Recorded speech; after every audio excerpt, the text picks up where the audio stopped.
আসসালামু আলাইকুম। আমার নাম Mohammad Rakib Hasan, department of civil engineering, Bangabandhu Sheikh Mujibur Rahman বিজ্ঞান ও প্রযুক্তি বিশ্ববিদ্যালয়। আজকে আমরা ফিজিক্স স্টার্ট করব।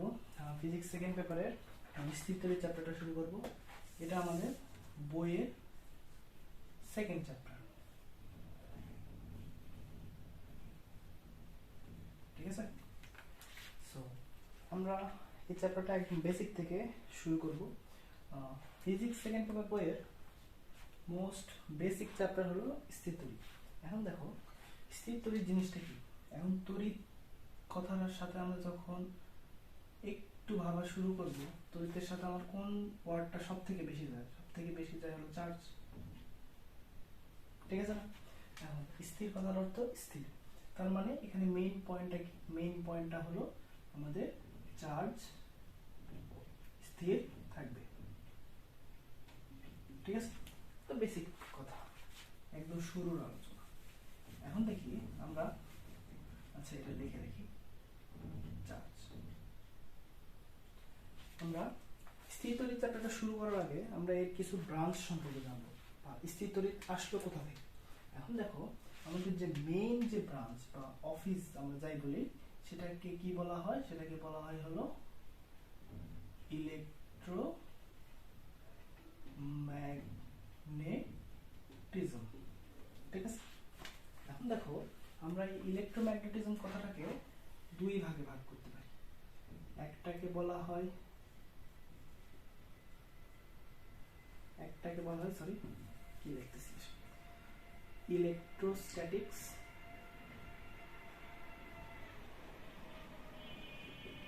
যেটা আমরা এই চ্যাপ্টারে পড়ব।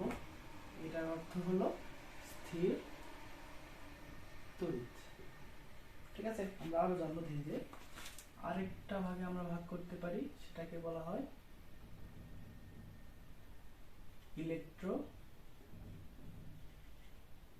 ডাইনামিক্স, ঠিক আছে? এটা আমাদের বেশি না জানলে হবে। এটা যে মেইন যে ব্রাঞ্চ আছে, আরো কিছু সাব ব্রাঞ্চ আছে, আমরা সেগুলো জানবো। এখন দেখো স্থির তড়িতের যে স্পেশালিটিটা কি? স্পেশালিটিটা হলো চার্জের উৎপত্তি স্থল সেম থাকবে, অর্থাৎ চার্জ যেখানে উৎপন্ন হবে তার ক্রিয়াও সেখানে হবে, ঠিক আছে? আমরা আরো জানবো ধীরে ধীরে।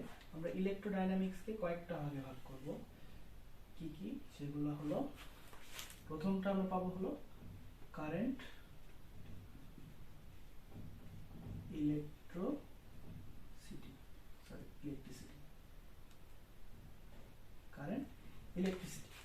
কারেন্ট ইলেকট্রিসিটি কথাটার অর্থ কি? চলতড়িৎ,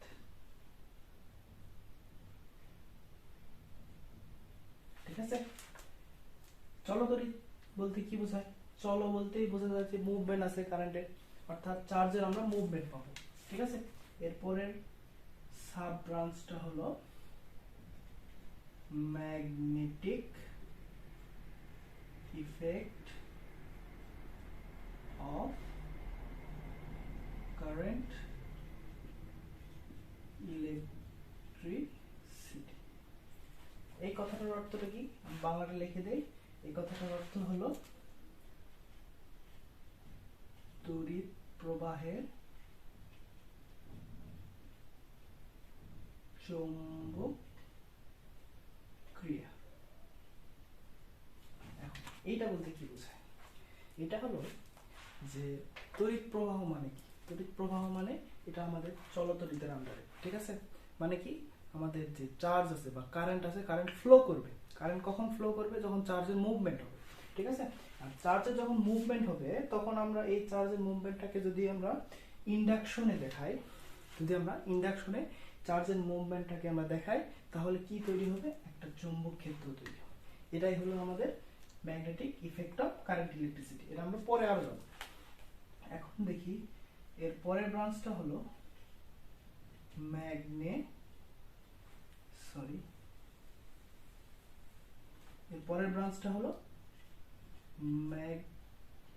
ম্যাগনেটিজম। এটার অর্থ কি? এটার অর্থ হলো চৌম্বক ক্রিয়া,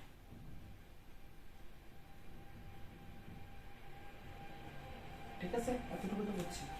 আমাদের নেক্সট সাব ব্রাঞ্চ হলো ইলেকট্রোম্যাগনেটিক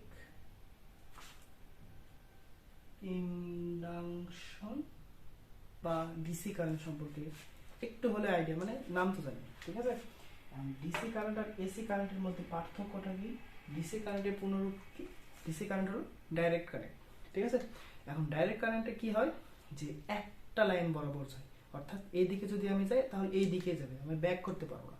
আর এসি কারেন্টের আমার সুবিধা কি, আমি যে দিক দিয়ে যাবো আবার ওই দিক দিয়ে ব্যাক করতে পারবো, এটাই হলো ডিফারেন্স, ঠিক আছে। এতটুকু তো আমরা বুঝছি যে ইলেকট্রোম্যাগনেটিজম এটা হলো মেইন আমাদের ব্রাঞ্চ। সেখান থেকে আমরা কি পাইলাম, একটা পাইলাম হলো ইলেকট্রোস্ট্যাটিক্স স্থির তড়িৎ, আর একটা পাইলাম হলো ইলেকট্রোডাইনামিক্স। এই ইলেকট্রোডাইনামিক্স আমরা চারটা ভাগে ভাগ করি, সেটা কি কি? কারেন্ট ইলেকট্রিসিটি, চলতড়িৎ, magnetic effect of current electricity, তড়িৎ প্রবাহ চুম্বক ক্রিয়া, ম্যাগনেটিজম চৌম্বক ক্রিয়া, electromagnetic induction and alternative current. এখন দেখি আমার এতগুলো লেখার অর্থটা কি। আমার ফিজিক্স সেকেন্ড পেপার বই যখন দেখব তখন আমরা একটা জিনিস উপলব্ধি করতে পারবো, সেটা কি, যে স্থির তড়িৎ আমাদের বইয়ের কত নম্বর চ্যাপ্টার? 2। এরপরে আমরা কোনটা পড়ি? এরপরে পড়ি আমরা হলো 3 নাম্বার চ্যাপ্টার, তার নাম কি? চলতড়িৎ। চলতড়িতের পরে আমাদের পরের চ্যাপ্টারটার নাম কি, যেটা আমরা হলো কি কি কভার করি? Magnetic effect of current electricity এবং ম্যাগনেটিজম, ঠিক আছে। এই দুটো হলো আমরা পড়ি হলো চতুর্থ চ্যাপ্টার। এরপরে আমরা কোনটা পড়ি? এরপরে আমরা পড়ি হলো 5th চ্যাপ্টার বা পঞ্চম চ্যাপ্টার, সেটা হলো কি? Magnetic induction and alternative current, ঠিক আছে। আমরা চ্যাপ্টারের যে সিরিয়াল নাম্বার এটা আমরা বুঝলাম। এখন দেখি আমি লাল কালি দিয়ে আমার ডান পাশে কিছু লিখছি, এখন এগুলো নিয়ে একটু কথা বলবো।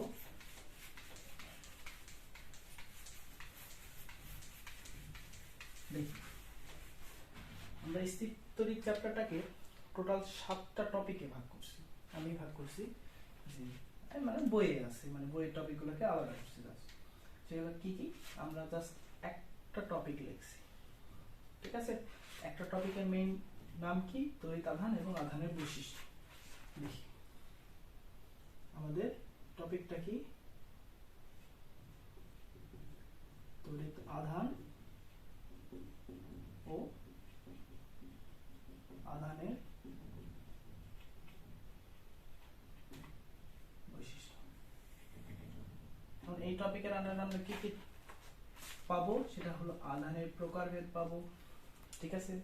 স্থির তড়িতের প্রথম সূত্র আমরা শিখব, আধানের কোয়ান্টাম শিখব, এটা ভিভিআই, এটা মোস্ট ইম্পর্টেন্ট ওয়ান। তারপর আমরা শিখব কি? আধানের সংরক্ষণশীলতা। আরেকটা হলো একটু দেখতে অন্যরকম মনে হলো, এটা সোজা আছে, যে অ্যানহিলেশন অ্যান্ড পেয়ার প্রোডাকশন, ঠিক আছে। অ্যানহিলেশন অ্যান্ড পেয়ার প্রোডাকশন। এখন দেখো যে আমরা প্রথমটা দিয়ে শুরু করব, যে আধানের প্রকারভেদের আগে আমরা আগে চার্জ সম্পর্কে একটু আইডিয়া নিব, যে চার্জ জিনিসটা কি। আমরা 9-10-এ একটা জিনিস পড়ছি, কি পড়ছি, যে মাথায় চিরুনি দেওয়ার পর আমরা যখন ছোট কাগজের টুকরা দিব তখন চিরুনির সাথে লাগালে কি হয়? আকর্ষণ করে চিরুনিটা। কেন আকর্ষণ করে? কারণ আমরা চিরুনি যখন চুলের সাথে লাগাই বা চুল আঁচড়াই তখন কি তৈরি হয়? একটা চার্জ তৈরি হয়। এই চার্জ তৈরি হওয়ার জন্য আকর্ষণ হয়। এখন দেখো আমি চার্জকে কিভাবে ব্যাখ্যা করি। বইয়ে আমাদের সুন্দর একটা লাইন লেখা আছে, সেটা হলো কি, যে কোনো পদার্থে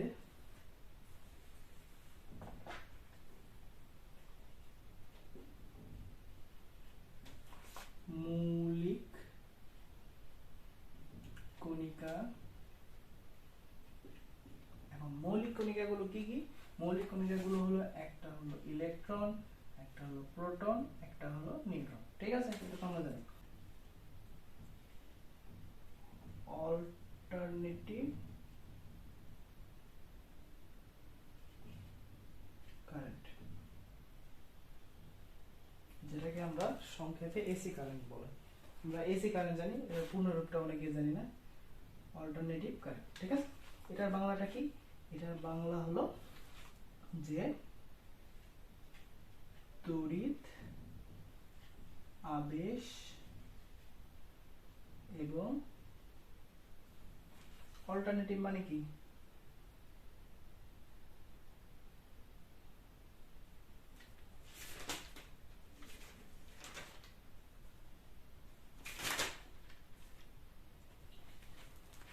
তড়িৎ আবেশ এবং পরিবর্তিত ধর্মকে চার্জ। আমরা একটু আরেকবার দেখি, কোন পদার্থের মৌলিক কণিকা সমূহ কি কি? Electron, proton, neutron. এই মৌলিক পদার্থ সমূহ মৌলিক এবং বৈশিষ্ট্যমূলক ধর্মকে, অর্থাৎ এই ইলেকট্রন, প্রোটন, নিউট্রনের আমাদের কি প্রকাশ পাবে? বৈশিষ্ট্যমূলক ধর্ম।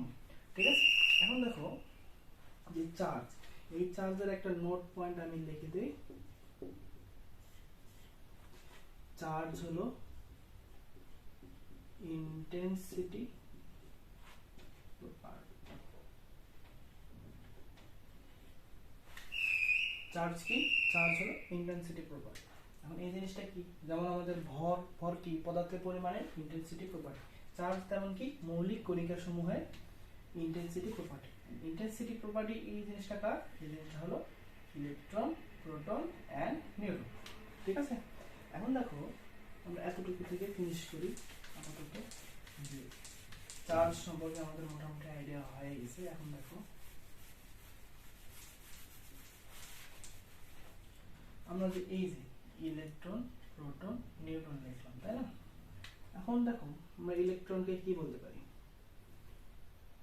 ইলেকট্রনকে না মাইনাস দিয়ে আমি বুঝাই দিচ্ছি যে এটা হলো ঋণাত্মক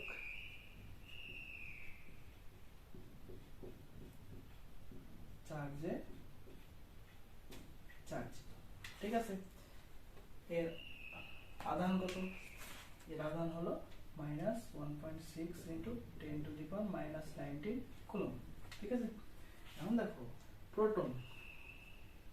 প্রোটন জিনিসটা কি? ধনাত্মক চার্জে চার্জ। প্রোটনের ক্ষেত্রে কি হয়? প্রোটনের ক্ষেত্রে আধানটা হয় হলো +1.6 × 10⁻⁻19 কুলম্ব। প্লাস লেখার কোনো প্রয়োজন নাই, এজন্য আমরা প্লাসটা দিব। নিউট্রনের বৈশিষ্ট্য কি? নিউট্রনের বৈশিষ্ট্য হলো আধান বলতেছি, আমরা চার্জ একই কথাই হলো চার্জ বিহীন। ঠিক আছে, এক্ষেত্রে আধান কোনো কিছু লাগে না, এর আধান হলো 0। ঠিক আছে, এতটুকু তো আমরা বুঝি। এখন দেখো এই জিনিসটা লেখার অর্থ হলো, এরপর আমরা এই জিনিসটা দেখবো যে সাপোজ এখানে একটা ব্লক বা মৌল যেটাই দেওয়া থাক, এই মৌলের আমি বলে দিলাম যে n সংখ্যক প্রোটন এবং n সংখ্যক ইলেকট্রন আছে, অর্থাৎ প্রোটন সংখ্যা আর ইলেকট্রন সংখ্যা সমান আছে। সেক্ষেত্রে কি হবে? যদি n সংখ্যক প্রোটন n সংখ্যক ইলেকট্রন হয় তাহলে কি হবে? চিন্তা করো তো, যদি আমার ইলেকট্রন আর প্রোটন সংখ্যা সমান হয় তাহলে কি এটা কি চার্জে চার্জিত হবে? এটা কি হবে? নিস্তড়িত হবে। কি হবে? নিস্তড়িত। এখন আমি যদি আরেকটা ব্লক বা মৌল নেই, সেই ক্ষেত্রে আমি বলে দিলাম যে m সংখ্যক প্রোটন n সংখ্যক ইলেকট্রন। এখানে আমি বলে দিলাম যে n is greater than m, অর্থাৎ এখানে আমার ইলেকট্রন সংখ্যা বেশি। ঠিক আছে, জাস্ট একটা নাম্বার। এই ক্ষেত্রে কি? n electron is greater than m proton. ঠিক আছে, এই ক্ষেত্রে হবে কি? একটা জিনিস চিন্তা করো, যদি আমার এই হাতে একটা 5 কেজি ভর থাকে, এই হাতে 10 কেজি ভর থাকে, কোনটা বেশি থাকবে? তাহলে মেজরিটি কোনটা পাবে? এইটা। ঠিক আছে, তাহলে কি হবে? এটা হবে ওভারঅল ঋণাত্মক চার্জে চার্জিত। এখন দেখো সেম জিনিসে আমি জাস্ট কি বলে দিলাম যে এই ক্ষেত্রে m is greater than n, অর্থাৎ প্রোটন সংখ্যা বেশি। তাহলে কি হবে, সেম উপায়ে যে m proton is greater than n electron, তাহলে কি হবে, এটা হবে ধনাত্মক চার্জে চার্জিত, তাই না? যেহেতু প্রোটন সংখ্যা বেশি, প্রোটনের মেইন জিনিসটা কি, এটা হলো ধনাত্মক চার্জ। ঠিক আছে, এতটুকু তো আমরা বুঝছি।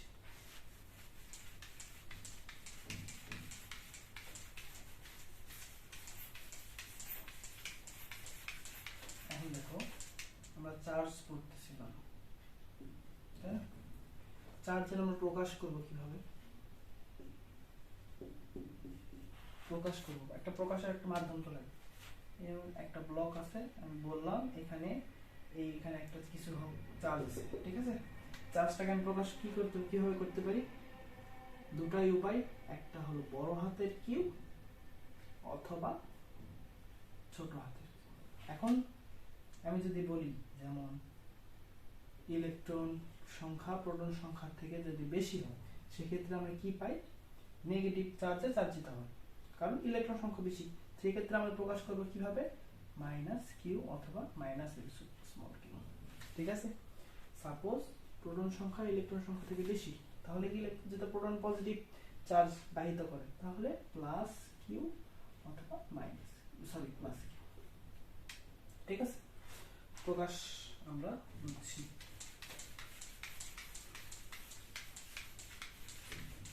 এখন দেখো এর এককটা কি, একক আমি এর আগে লিখে দিছি, তারা খেয়াল করছো, এককটা হলো বিজ্ঞানী কুলম্বের নাম অনুসারে এর এক কুলম্ব রাখা হয়েছে, এর প্রকাশ মাধ্যম সি।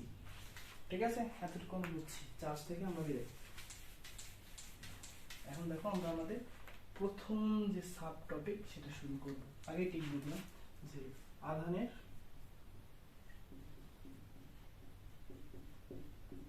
প্রকারভেদ।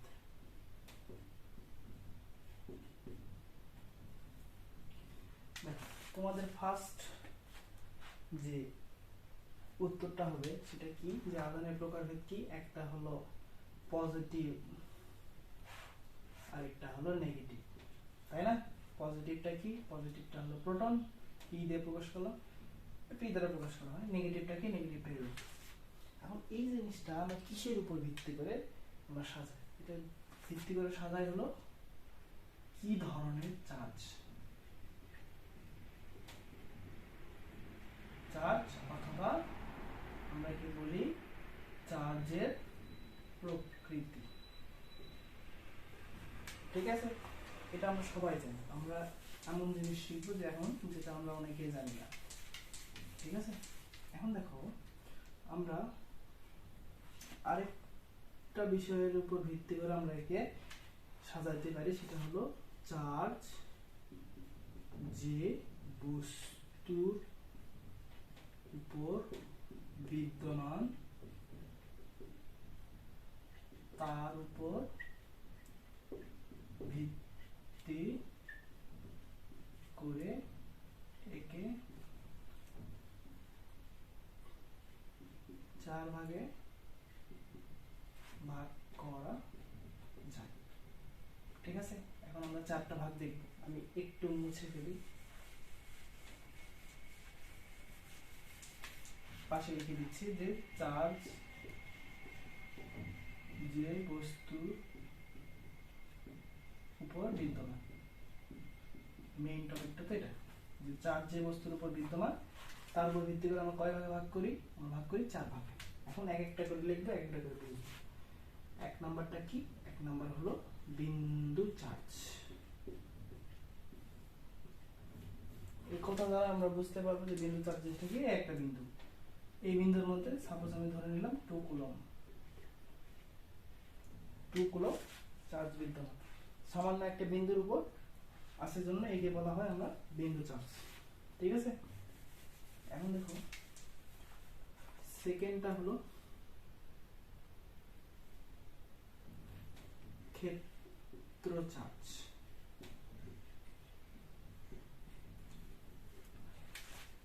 ক্ষেত্র চার্জ কথার অর্থ কি, অর্থাৎ একটা ক্ষেত্রের উপর থাকবে। এখন ক্ষেত্র বলতে কি বোঝায়, এখন দেখো তো এই জিনিসটা কি চিন্তা করি, এটা একটা, আর একটা হলো লিখে দিলাম ফাঁপা গোলাকার। কি ফাঁপা এবং গোলাকার। ফাঁপা গোলাকার কথাটার অর্থ কি? চার লিখে দিলাম। ফাঁপা গোলাকার কথার অর্থ ভিতরে থাকবে ফাঁপা। ফাঁপা মানে কি? ফাঁকা। আমরা ফাঁপা মানে কি বুঝবো? ফাঁকা। ঠিক আছে, এখন দেখো ফাঁপা গোলাকার কথাটার অর্থ কি? এর পৃষ্ঠে আমাদের কি থাকবে? চার্জ। আমি ধরে নিলাম এটা প্লাস চার্জ, ঠিক আছে, এটা কোনো ম্যান্ডেটরি না, ধরে নিলাম প্লাস চার্জ। ঠিক আছে, ফাঁপা গোলকের ক্ষেত্রে আমরা কি হয়, গোলাকার না লিখে যদি আমরা গোলক লিখি তাও ভালো, দেখতে সুন্দর হবে। গোলক। ঠিক আছে, ফাঁপা গোলকের মেইন যে জিনিসটা কি, ফাঁপা মানে কি আমরা কি দেখলাম? ফাঁপা, ফাঁকা। ফাঁকা কোথায় থাকবে? ভিতরের অংশটাকে ফাঁকা থাকবে। ঠিক আছে, তাহলে চার্জ কোথায় থাকবে? এর বাইরের পৃষ্ঠে। দেখো এটা একটা শীট বা পাত। ঠিক আছে, এই পাতের ক্ষেত্রে কি হয়? আমাদের ভিতরে চার্জ থাকে।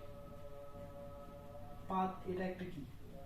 সামান্তরিকের মতো না, অর্থাৎ একটা ক্ষেত্র তৈরি। ঠিক আছে, আমরা যখন চ্যাপ্টার 5 পড়বো, অর্থাৎ অল্টারনেটিভ কারেন্ট, মানে চ্যাপ্টার 5 যখন পড়বো তখন কি পাবো? তখন পাবো হলো ক্ষেত্রফলের একটা ভেক্টর রূপ আছে, ওটা আমরা ধীরে ধীরে জানবো। যাই হোক, ক্ষেত্র চার্জ কথাটার অর্থ কি? যে একটা ক্ষেত্রের উপর চার্জ থাকবে।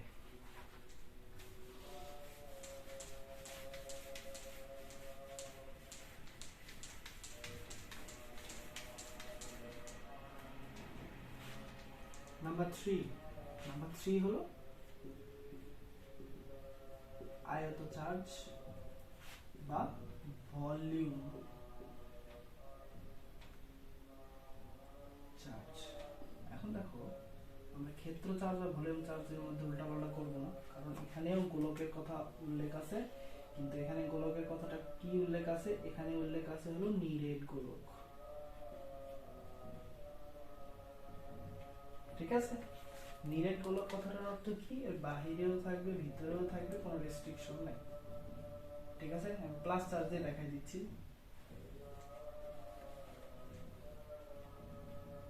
ঠিক আছে, এটা কথার অর্থ কি? নিরেট গোলক অর্থাৎ ভিতরেও থাকবে বাহিরেও থাকবে। ঠিক আছে, আয়ত চার্জ অর্থাৎ ভলিউম, এক্ষেত্রে আমাদের কোনটা কাজে দেয়? সেটা হলো ভলিউম, অর্থাৎ ভলিউমটা আমাদের মানে আয়ত চার্জ কাজে দেয়। এখন দেখো, অথবা এটার আরেকটা উদাহরণ হতে পারে নিরেট সিলিন্ডার।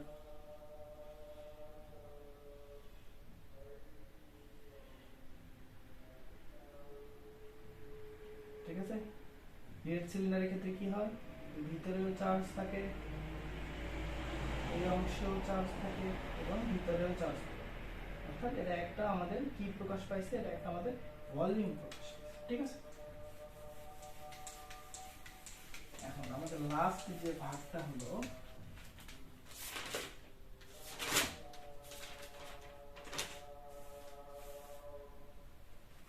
আমাদের 4 নাম্বার যে ভাগটা হলো, সেটাকে কি বলা হয়?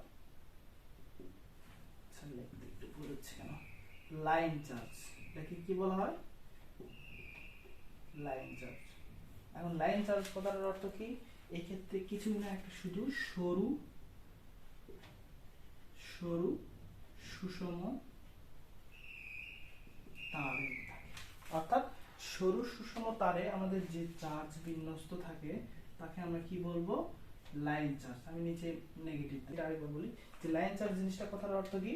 যে সরু সুষম, এই জিনিসটা নোট করে নিবা, সেটা হলো কি? সরু সুষমতা। ঠিক আছে, তো আমি চারটা একবারে সাইডে লিখে দিই। সেটা হলো কি? যে প্রথমটা কি ছিল? প্রথমটা ছিল হলো বিন্দু চার্জ। সেকেন্ড কি ছিল? ক্ষেত্র চার্জ। এই ক্ষেত্রে কোনো সিরিয়ালিটি মেনটেন না করলে চলবে, তোমাদের যেমন সুবিধা তেমনি মনে রাখবে। থার্ড কি ছিল আমাদের? আয়ত চার্জ। ফোর্থ ছিল হলো লাইন চার্জ। ঠিক আছে, এতটুকু তো ঠিক আছে। আচ্ছা, আমাদের একটা টপিক শেষ।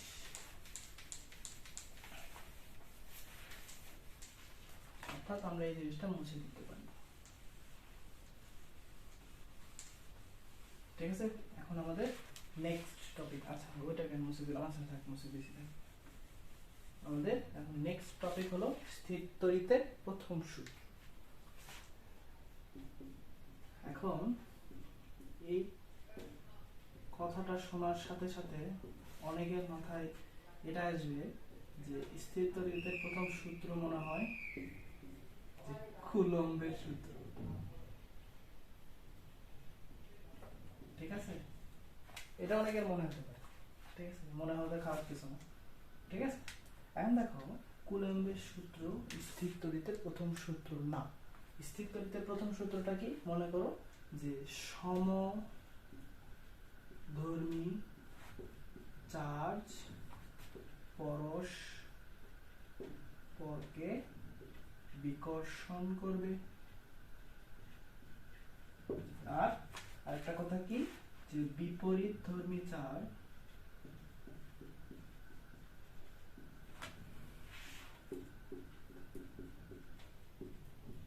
পরস্পরকে আকর্ষণ করবে। এটা তো আমরা বুঝি।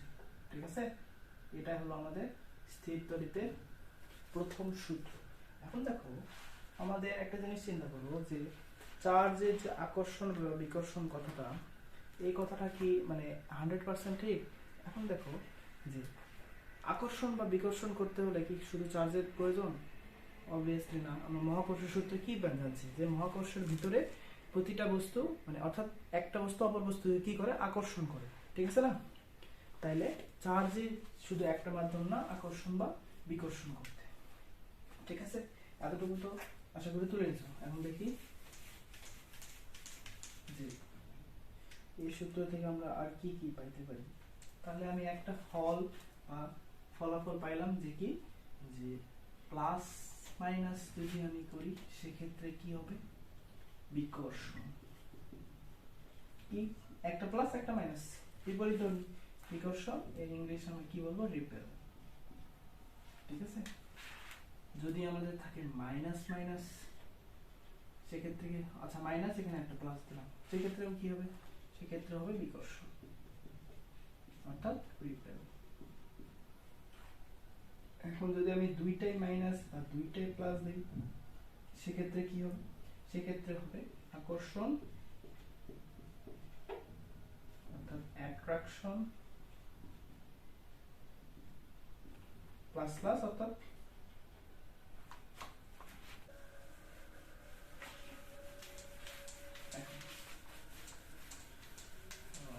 আজকের ক্লাস আমরা এখানে শেষ করব। আমরা নেক্সট লেকচারে কি কি কমপ্লিট করব? আধানের কোয়ান্টায়ন, আধানের সংরক্ষণশীলতা এবং অ্যানিহিলেশন এন্ড পেয়ার প্রোডাকশন। ঠিক আছে, ঠিক আছে।